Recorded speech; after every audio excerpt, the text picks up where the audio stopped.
মিষ্টিপ্রিয় বাঙালি বলছিলাম, নকুর নন্দী প্রতিনিধি এবং কর্ণধার পার্থ নন্দী এই মুহূর্তে স্টুডিওতে আছে। নকুর নন্দী স্থাপিত হয়েছিল 1844 সালে, ভাবতে পারেন? আমি পার্থবাবুর কাছে আসবো। পার্থবাবু, এই মুহূর্তের আজকের দিনে দাঁড়িয়ে মানে আপনাদের সংকটটা কীরকম? দেখুন, সত্যি কথা বলতে গেলে গতকালকে অবধি বুঝতে পারিনি। আচ্ছা। আজকে থেকে জিনিসটাকে বুঝতে পারছি যে সত্যি খুব সংকটে আছি। কেননা গ্যাসওয়ালা প্রথমে বলেছিল যে হ্যাঁ ঠিক আছে হয়ে যাবে, ওনারাও হয়তো ভাবতে পারেননি ব্যাপারটাকে।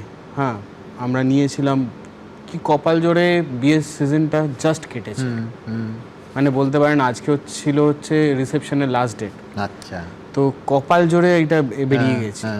কিন্তু হ্যাঁ, রেগুলার একটা বিক্রি বাট্টা তো আছে, এতগুলো স্টাফ আছে। ঠিক। সব থেকে বড় কথা কি বলুন তো, শুধু দোকানটা শুধু নয়, অনেকগুলো কর্মচারী আছে, অনেক সাপ্লায়ার আছে, অনেকগুলো সংসার কিন্তু জড়িত। হ্যাঁ, সেইখানে দাঁড়িয়ে হুট করে যদি এরকম বন্ধ হয়ে যায় বা ইয়ে হয়ে যায় না, খুব সমস্যা, সবাই সমস্যার মধ্যে পড়বে, শুধু আমরা না। তো সেখানে দাঁড়িয়ে চেষ্টা করছি যতটা সম্ভব জিনিসটাকে মানে টেনে টুনে লম্বা করে দেওয়া যায়। এমনি ডেইলি আপনার কতগুলো সিলিন্ডার লাগতো? ডিপেন্ড করছে কাজের উপর। আচ্ছা। এটা পুরোপুরি ডিপেন্ড করছে কাজের উপর।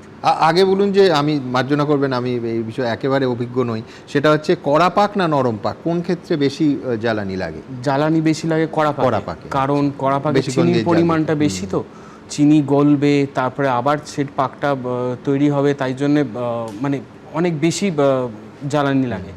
ইভেন নট অনলি দ্যাট, আমরা মালাইয়ের আইটেমও বন্ধ করে দিয়েছি। আচ্ছা, পুরোপুরি বন্ধ, যেহেতু বেশিক্ষণ ধরে একদম। কেননা মালাই তৈরি করতে অনেকটা আগুন লাগে, মানে অনেকক্ষণ ধরে সিলিন্ডারটা জ্বলে।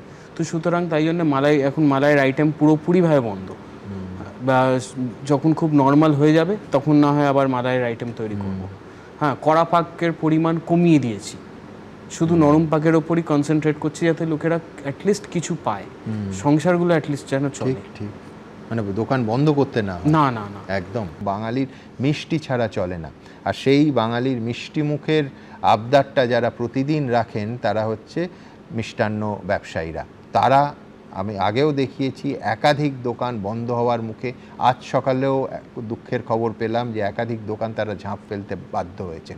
প্রথমে প্রতিবেদন, তারপর নকুরের প্রতিনিধি কর্ণধার আমাদের সঙ্গে স্টুডিওতে আছেন, তার কাছে আসবো। প্রতিবেদন। প্রোডাকশন কমে যাওয়ার কারণে খদ্দেরও কিছু বেড়ে যাচ্ছে। কাল থেকে ধরে নিয়ে মিষ্টির দোকান এবার কিন্তু বন্ধ হতে শুরু করবে। বাঙালি মানে মিষ্টি প্রীতি, কিন্তু গ্যাসের সংকটে মিষ্টিও তেতো হতে চলেছে। কমার্শিয়ালটাই তো আমাদের প্রবলেম, যেখান থেকে যদিও পাচ্ছি অনেক বেশি দাম চাইছে। প্রোডাকশন কমে যাওয়ার কারণে খদ্দেরও কিছু বেড়ে যাচ্ছে। রসগোল্লা তো 3 কিলো 4 কিলো 5 কিলো এরকম হয়, যেখানে 2 কিলো হয়েছে, অন্য এখনো হবে না আজকে। হাওড়া থেকে বীরভূম, সর্বোচ্চ এক ছবি। আপাতত আমাদের প্রোডাকশন বন্ধর দিকে। সীতাভোগ মিহিদানা তো অলরেডি তৈরি, মানে এই যেটুকু রাত্রে বানিয়েছি সেটাই আছে, ওটাই আর করা যাবে না। গ্যাস না পেলে কি করে করবো? একটা মিষ্টি দোকানের উপরে অনেক লোক নির্ভরশীল আছে, তাদের কাজ পাবে না। গ্যাসে এই দুর্ভোগ, উনুন ছাড়া তো হবে না, বিকল্প ব্যবস্থা। মাল না দিতে পারলে, মনে করো আপনি যদি এসে মাল দেন, আমি যদি না দিতে পারি, কাস্টমার তো কমবে। যুদ্ধের কারণেও গ্যাস আসছে না, আর এই দেখুন আমাদের মেচা এখানে পড়ে আছে, মাল করতে পারছি না। মিষ্টি দেখলে জিভে জল আসে, কিন্তু গ্যাসের আকালে চোখে জল আসার জোগাড়। সন্দীপ সরকার, সুনীত হালদার ও সৌরভ বন্দ্যোপাধ্যায়ের রিপোর্ট, এবিপি আনন্দ। এবিপি আনন্দ, এগিয়ে থাকে, এগিয়ে রাখে।